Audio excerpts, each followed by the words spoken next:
నమస్తే అండి. నేను doctor Raman Raju, senior ayurvedic consultant, Medi9 Ayurveda hospital. మనము ఈ కరోనా తర్వాత చాలా కాంప్లికేషన్స్ అనేటివి వస్తున్నాయి. పోస్ట్ కరోనల్ డిసీజెస్ అంటాం. ఈ పోస్ట్ కరోనా కాంప్లికేషన్స్లో చాలామందికి మనం చూస్తున్నటువంటి సమస్య దగ్గు. ఈ దగ్గు తగ్గక చాలామంది ఇబ్బంది పడుతున్నారు. వీరు ముఖ్యంగా ఐజీఈ అనేటటువంటి ఒక టెస్ట్ ద్వారా కూడా చాలా పెరగటం జరుగుతుంది. ఐజీఈ ఇది ఎవరికైతే పెరుగుతుందో ఆ దగ్గు సమస్య అనేది చాలా వరకు ఇబ్బంది చేస్తుంది. దాంతోపాటు చాలామంది ఈ సిటీ లంగ్ కానీ ఈ టెస్ట్లో కూడా ఆ లంగ్స్లో కూడా కొంత డ్యామేజ్ కావటం ఇవన్నీ కూడా మనం గమనిస్తున్నాం. ఇలా చాలామందికి ఈ పోస్ట్ కోవిడ్ కాంప్లికేషన్స్లో వచ్చేటటువంటి తగ్గని మొండి దగ్గు. మరి దీనికి ఆయుర్వేదంలో ఎలాంటి పరిష్కారం ఉంది అంటే, ఆయుర్వేదంలో మనం దగ్గును కాస అని చెప్పడం జరుగుతుంది. వీటిలో రకాలు ఉంటాయి. వాతం వల్ల వచ్చేటటువంటి దగ్గు, పిత్తం వల్ల వచ్చేటటువంటి దగ్గు, కఫం వల్ల వచ్చేటటువంటి దగ్గు, అలా మనకు ఇంకా ఏదైనా సరే క్షయ అని ఉన్నాయి. మెయిన్గా అయితే వాత పిత్త కఫ కింద మనం తీసుకోవచ్చు. అయితే మనకు ఈ దగ్గుల్లో వాతం వల్ల వచ్చేటటువంటి కాస లేదా దగ్గు యొక్క లక్షణాలు ఏ విధంగా ఉంటాయంటే, ముఖ్యంగా పొడి దగ్గు అనేది వస్తుంది. దగ్గినప్పుడు శబ్దం అనేది ఎక్కువ వస్తుంది. నెక్స్ట్ గొంతు బొంగురు పోయినట్టు మాట అనేది కీల గొంతు అంటాం, కీల గొంతులాగా రావటం జరుగుతుంది. ఎక్కువసేపు దగ్గుతే కొంత కఫం మాత్రమే వస్తుంది.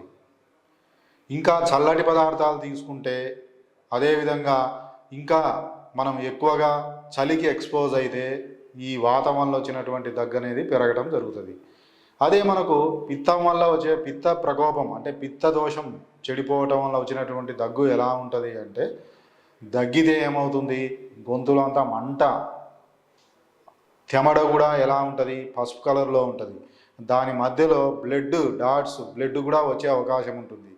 ఇంకా మనకు దానితో పాటు ముక్కు నుంచి వేడి గాలి రావటం, కండ్లు మండినట్టు ఉండటం, నాలుక పొక్కడం, కడుపులో మంట ఉండడం, యూరిన్ మంట రావటం, మోషన్ మంట రావటం, ఇవన్నీ కూడా మనకు ఈ పిత్త వల్ల వచ్చినటువంటి కాస లేదా దగ్గులో ఉంటాయి.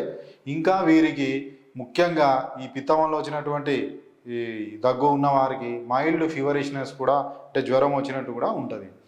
అదే మనకు కఫం వల్ల వచ్చినటువంటి దగ్గులో ఏం లక్షణాలు ఉంటాయంటే, తలంతా బరువు ఉండటం, చెస్ట్ అంతా బరువు ఉండటం, దగ్గితే కఫం చిక్కటి కఫం వస్తుంది. ఈ దగ్గిన తర్వాత మనకు ఆ కఫం కూడా మనం గట్టిగా ఊస్తే అది దూరంగా పడిపోదు, దగ్గరనే పడిపోదు. అలా ఎక్కువ స్టికీ నేచర్ ఉండటం జరుగుతుంది. ఆకలి తక్కువ ఉంటుంది.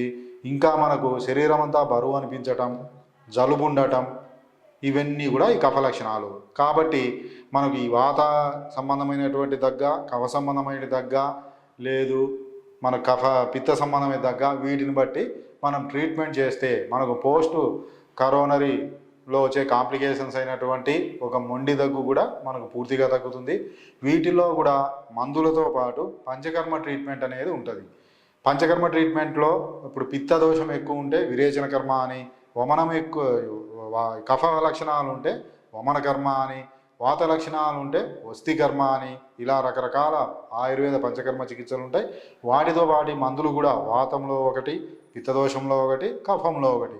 డ్రై కాఫ్ వస్తుంటే మెయిన్గా మనం మెడికేటెడ్ ఆయిల్ లేదా మెడికేటెడ్ గీ రూపంలో ఉండే మెడిసిన్స్ ఇస్తాం. అదే మనకు పిత్తదోషం వల్ల వస్తే మనం ఆ ఇన్ఫ్లమేషన్ను తగ్గించేటటువంటి అతిమధుర చూర్ణం అని, ఇంకా మనకు ద్రాక్షాది కషాయం అని, కామధూరస్ అని, ఇలాంటి మందులు ఇస్తాం. కఫం వల్ల వస్తే మనం ఆ కఫాన్ని కట్ చేసి ఆ కఫాన్ని తగ్గించి బయటికి పంపించేటటువంటి త్రికటు చూర్ణము, దశమూల కటుత్రయాది కషాయం, ఇలాంటి మందులు ఇస్తాం. కాబట్టి అన్నిటికీ ఒక ట్రీట్మెంట్ ఉండదు. ఈ లక్షణాలను బట్టి డిఫరెన్షియేట్ చేసి మనం ఇస్తే మనకు సంపూర్ణంగా తగ్గుతుంది. కాబట్టి ఎవరైనా సరే తగ్గని మొండి దగ్గులు ఉన్నవారు ఒకసారి మీ రిపోర్ట్స్తో మన మెడి9 ఆయుర్వేద బ్రాంచెస్లో కలవండి. ఇక్కడ మీకు తప్పకుండా సంపూర్ణ పరిష్కారం అనేది లభిస్తుంది.